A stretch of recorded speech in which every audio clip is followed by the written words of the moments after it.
Hello friends, ഇന്നത്തെ പ്രത്യേകത അറിയാലോ. ഇന്ന് എന്താ ദിവസം?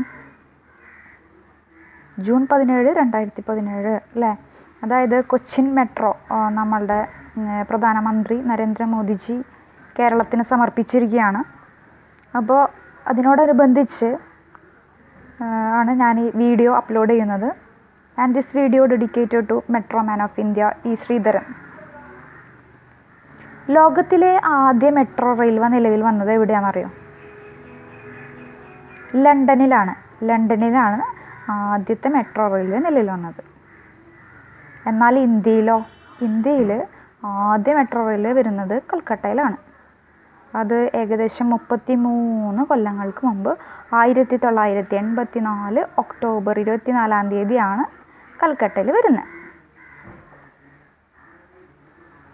ഇന്ത്യയിൽ രണ്ടാമത്തെ മെട്രോ റെയിൽവേ വന്നതോ ന്യൂഡൽഹിയിലാണ്.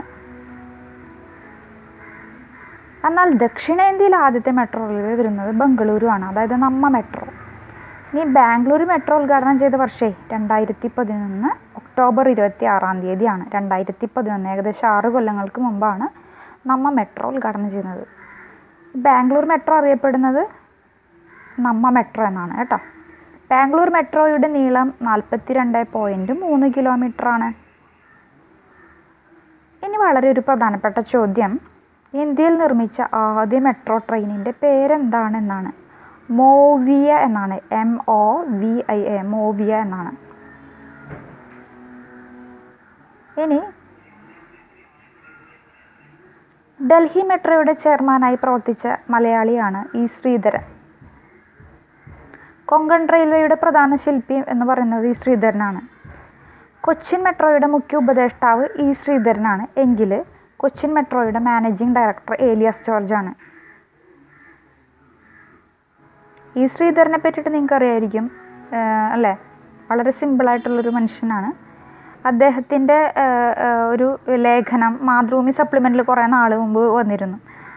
വായിച്ചിട്ടുണ്ടാവുമെന്ന് കരുതുന്നു. അതിൽ അദ്ദേഹം പറഞ്ഞിട്ടുണ്ട്, നമ്മുടെ കൊച്ചി മെട്രോയുടെ പണി ഏറ്റെടുത്തതിന് ശേഷം എല്ലാ ദിവസവും വൈകിട്ട് വീട്ടിൽ വന്നിട്ട് രാമായണമൊക്കെ വായിക്കൂത്രേ. കാരണം അത്രയധികം സ്ട്രെസ്സ് കൊടുത്തിരുന്ന ഒരു പ്രൊജക്റ്റായിരുന്നു കൊച്ചിൻ മെട്രോ എന്നാണ് പറയുന്നത്. അതായത് പല കള്ളക്കളികളൊക്കെ ഉണ്ടായിരുന്നു അതിൽ, അഴിമതിയും സംഭവങ്ങളൊക്കെ. അപ്പോൾ ഇതെല്ലാം വകവയ്ക്കാതെ തന്നെ വേണം ഇതിൻ്റെ പ്രൊജക്റ്റ് മുന്നോട്ട് കൊണ്ടുപോകാൻ. അദ്ദേഹം പറഞ്ഞിരുന്നു.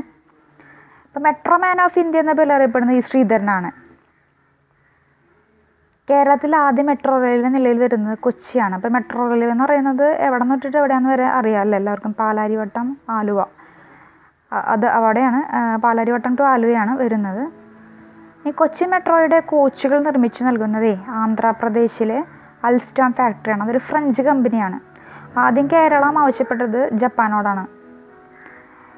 എന്നാൽ ജപ്പാൻ ചില നീക്കുപോക്കുകൾ പറഞ്ഞ കാരണം നടപ്പിലാവില്ല എന്ന് മനസ്സിലാക്കിയ കാരണമാണ് ഫ്രഞ്ച് കമ്പനിയുടെ സഹായം തേടിയത്. അങ്ങനെ ഫ്രഞ്ച് കമ്പനിയാണ് ആന്ധ്രാപ്രദേശിലെ അൽസ്റ്റാം ഫാക്ടറിയിൽ ഈ കൊച്ചി മെട്രോയ്ക്ക് വേണ്ടിയതായിട്ടുള്ള കോച്ചുകൾ നിർമ്മിച്ചു കൊടുക്കുന്നത്.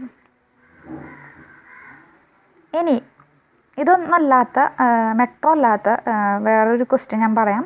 ഇന്ത്യയിലെ ഏറ്റവും വേഗതയേറിയ ട്രെയിൻ ഇത്ര നാളും ഗതിമാനായിരുന്നു. ഇപ്പം അത് മാറി ടാൽഗോ എന്ന് പറഞ്ഞ ട്രെയിനായി. പക്ഷേ ടാൽഗോയും ഗതിമാനും തന്നിട്ടുണ്ടെങ്കിൽ നമ്മൾ ടാൽഗോ ആണ് ചെയ്യേണ്ടത്. പക്ഷേ വേറൊരു കാര്യമുണ്ട്, ടാൽഗോൻ്റെ പേര് തന്നിട്ടില്ല. ഗതിമാൻ മാത്രമാണ് ഓപ്ഷനിലുള്ളതെങ്കിൽ ഗതിമാൻ നമ്മൾ ചോയ്സ് ചെയ്യണം. കാരണം ടാൽഗോ ട്രെയിൻ ഔദ്യോഗികമായി യാത്ര ആരംഭിച്ചിട്ടില്ല. ഇനി ചിലപ്പോൾ ചോദ്യം വന്നാൽ ടാൽഗോ ട്രെയിനിൻ്റെ നിർമ്മാണ ചുമതല വഹിക്കുന്ന രാജ്യം ഏതാണെന്ന് ചോദ്യം വന്നിട്ടുണ്ടെങ്കിൽ അത് സ്പെയിനാണ്. ടാൽഗോ ട്രെയിൻ അത് സഞ്ചരിക്കുന്നത് എവിടെ നിന്നാണ് തീരുമാനിച്ചു വെച്ചിരിക്കുന്നത്? ബറേലി ടു മൊറാദാബാദാണ്. Bareilly to Moradabad Talgo train. നേരത്തിൽ ഇറങ്ങിയിട്ടില്ല കേട്ടോ.